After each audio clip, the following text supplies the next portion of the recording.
5 beginner gardening mistakes and how to fix them. Are you new to gardening and feeling a little overwhelmed? Don't worry, we've all been there. Gardening is a rewarding hobby, but it's easy to make mistakes, especially when you're just starting out. In this video, we'll cover 5 common gardening mistakes that beginners often make, and more importantly, how to fix them so you can grow a thriving garden. Hi everyone, and welcome. I'm so glad you're here. In this video, we're going to dive into the world of gardening and tackle some of the most common pitfalls that new gardeners face. We'll break down each mistake, explain why it's a problem, and give you practical solutions you can implement right away. I've been gardening for a number of years, and I've definitely made my fair share of mistakes along the way. But that's how we learn. I'm excited to share my experience with you and help you avoid some of the frustrations I've encountered. Today, we're going to be covering 5 crucial mistakes that beginner gardeners often make. We'll be looking at overwatering, poor soil quality, planting at the wrong time, insufficient sunlight, and ignoring pests and diseases. Stick around, because by the end of this video, you'll have the knowledge and confidence to avoid these pitfalls and create a beautiful, thriving garden. Overwatering is one of the most common mistakes that beginner gardeners make. It's easy to think that more water is always better, but that's simply not the case. Overwatering can actually suffocate your plant's roots. When the soil is constantly saturated, the roots can't get the oxygen they need to survive. This can lead to root rot, a serious condition that can kill your plants. How do you know if you're overwatering? Look for yellowing leaves, wilting, even though the soil is wet, and soil that is constantly soggy. These are all telltale signs that you're giving your plants too much water. The solution is simple. Let the soil dry out between waterings. Use pots with drainage holes to allow excess water to escape. And most importantly, consider the specific water needs of each plant. Some plants prefer consistently moist soil, while others prefer to dry out completely between waterings. Let me show you how to check the soil moisture. Stick your finger about an inch or 2 into the soil. If it feels wet and muddy, you don't need to water. If it feels dry, it's time to give your plants a drink. And here are some examples of pots with drainage holes. These are essential for preventing overwatering. Good soil is the foundation of a healthy garden. Without it, your plants will struggle to thrive, no matter how much you water or fertilize them. Poor soil quality can manifest in several ways. It might have poor drainage, leading to waterlogged roots. It might have poor aeration, preventing roots from getting the oxygen they need. Or it might simply lack the essential nutrients that plants need to grow.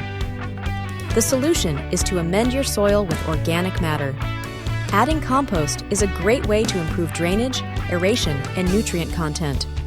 Aged manure is another excellent amendment, providing a slow-release source of nutrients.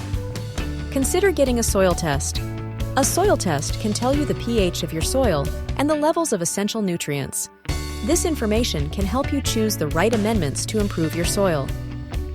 Here's an example of adding compost to the soil. Simply mix it in thoroughly before planting. And here's a visual comparison of good and bad soil. Notice how the good soil is dark, crumbly, and full of organic matter, while the bad soil is compacted and lifeless. Planting at the wrong time can be a recipe for disaster. Plants have specific needs for temperature, sunlight, and moisture, and if you plant them at the wrong time, they may not be able to survive. For example, planting a warm season vegetable like tomatoes too early in the spring can expose them to frost, which can kill them. Similarly, planting a cool season vegetable like lettuce in the heat of summer can cause it to bolt or go to seed prematurely. The solution is to do your research and plan ahead. Research the specific planting times for each plant you want to grow.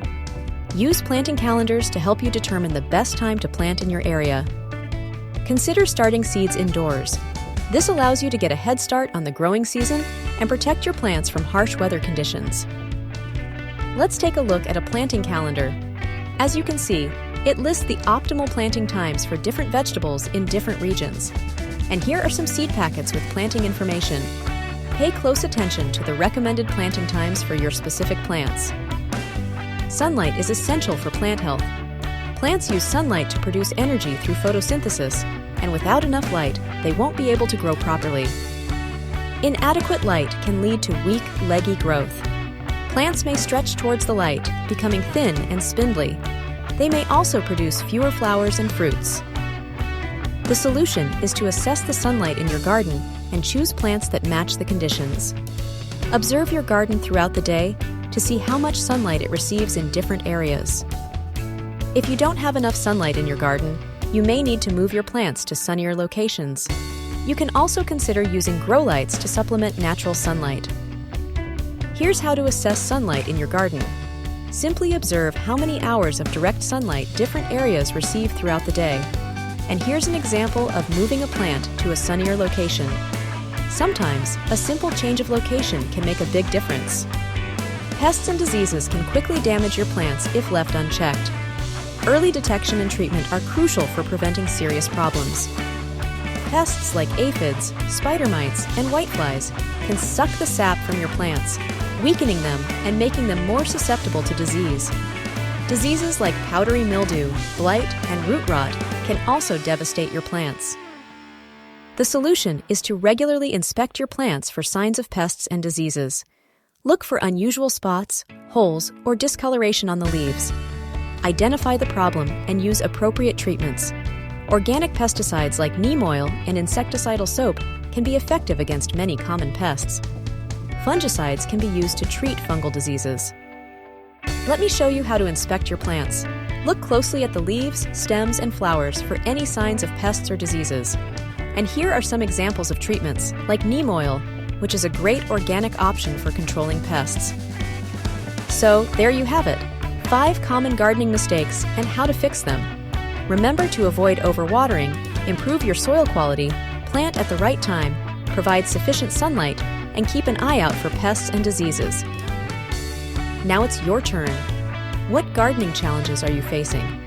And if you found this video helpful, please give it a like, subscribe to our channel for more gardening tips, and explore our other videos for even more inspiration. Happy gardening!